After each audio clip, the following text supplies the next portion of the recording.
Alright, today we're going to be working on our Grizzly 1033X planer, and we're going to be putting a new Outfeed roller in it. We've got the new Outfeed roller here in the box. I haven't even opened it up yet. But I'm just going to tell you guys right now, I have no idea what I'm doing, and I don't have an instruction manual, so we're just going to roll with it. First things first, this shield comes off, this shield comes off. Let's see what we find below that.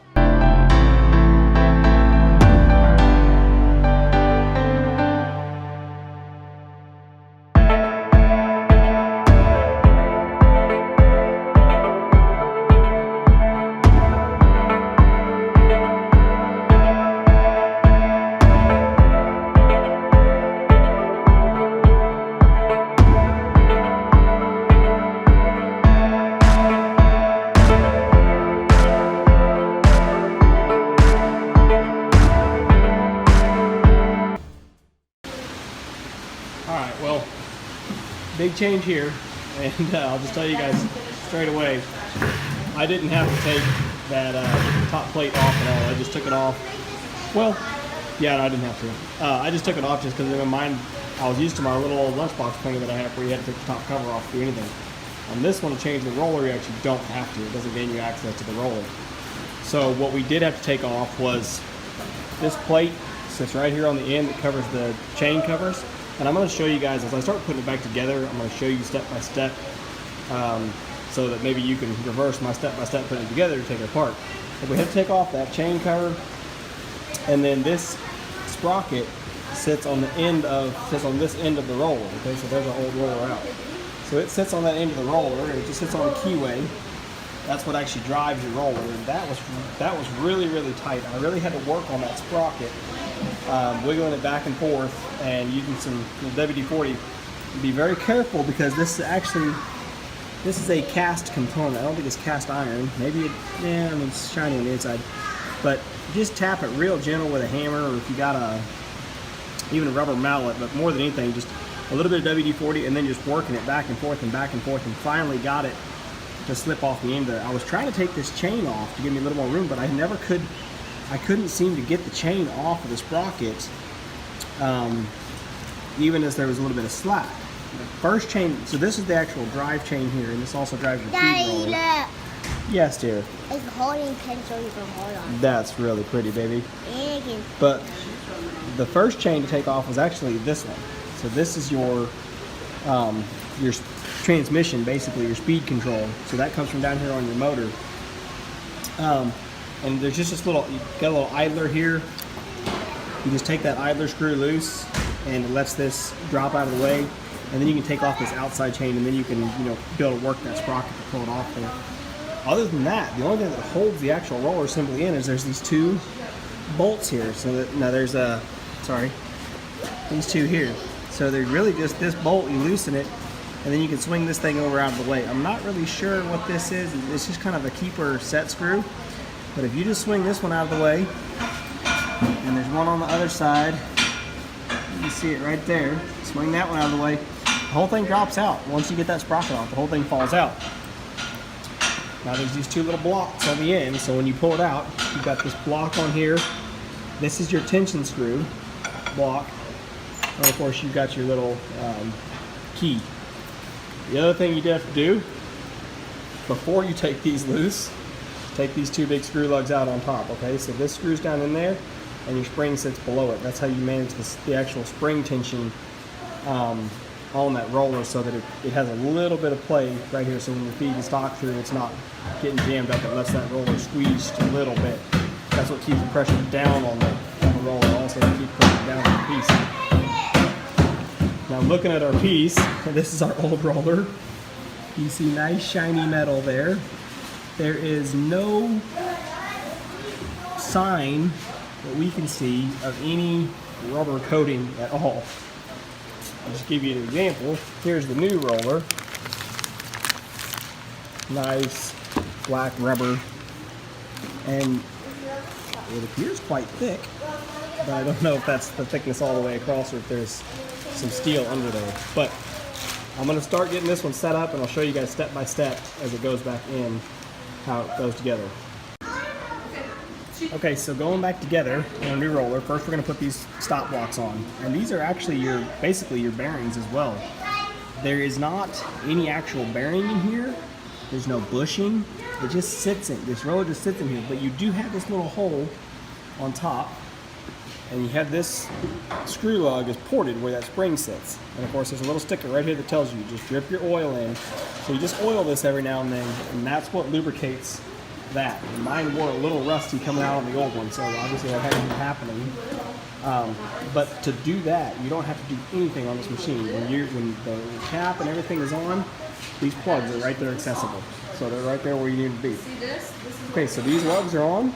Now I'm going to lift it up here underneath the planer and swing those little brackets into place, and it'll already be set in place just like that. So I got the new one set up under there. So you can see, here's the end, that little block. And I failed to mention this earlier, but that little, this little bolt and washer right here is basically, there we go. That's basically your thrust bearing. That's so when you set it up in there, this block can't just slide right out the end. So we're just sitting on that hanger right now. It hasn't been tightened down. It's this little, and you can actually see it now spun around. It's set in the groove. The one other thing I will mention, we did use this dry lube that we sprayed in there. It's non-sticky. I don't know if it's graphite based or what. It says with PTFE, dirt and dust resistant, great for table saws, drills, and lathes. So it's a lubricant, but it's not oily, sticky. So here's on our other end, so you can see how those blocks, can move up and down. And that's why you've got to be able to tighten that hanger up underneath of there. So you have a little hanger bracket. You got to be able to tighten that hanger up underneath there, and that's why you have the spring on top that lets it float. So those are in. I'm going to go ahead and snug up those brackets a little bit, just to make sure it's secure. And then we'll go to focus here. So we're going to snug this bolt up underneath here. That's this one. Come on, focus. Okay. Autofocus. So we'll snug this one up, and similarly that one over yonder, and the camera won't focus on. And then we'll go about putting our sprocket and chain and everything back on.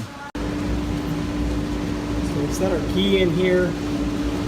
And I went ahead and set that in first, and then set my sprocket on. Now again, we're using the hammer just real gentle, and just working our way around as we drive it in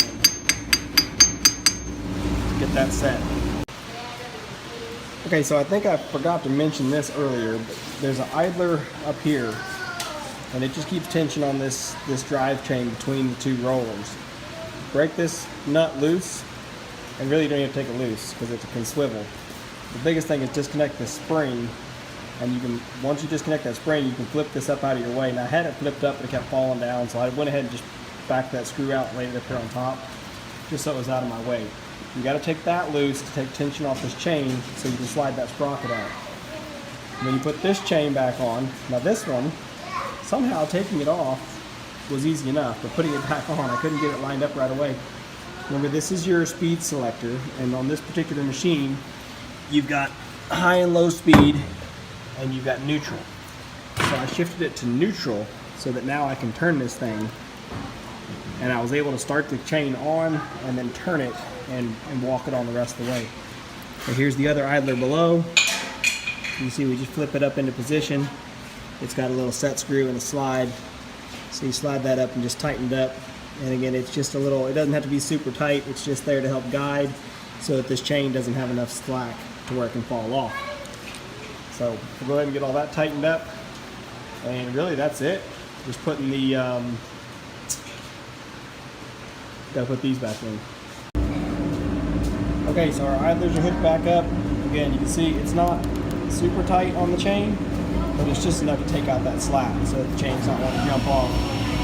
So the last thing is just these springs. So drop the springs right down in, and then just thread this right in on top of it. Now once you actually start tightening it up, you have to use the actual Allen key to tighten it up. But I'm going to get these snug first, and then I'm going to get underneath, and I'm going to finish tightening this bolt here, and this little set bolt back against it just to make sure it's all good as far as the bottom being tight, and then we'll manage our final tension up here.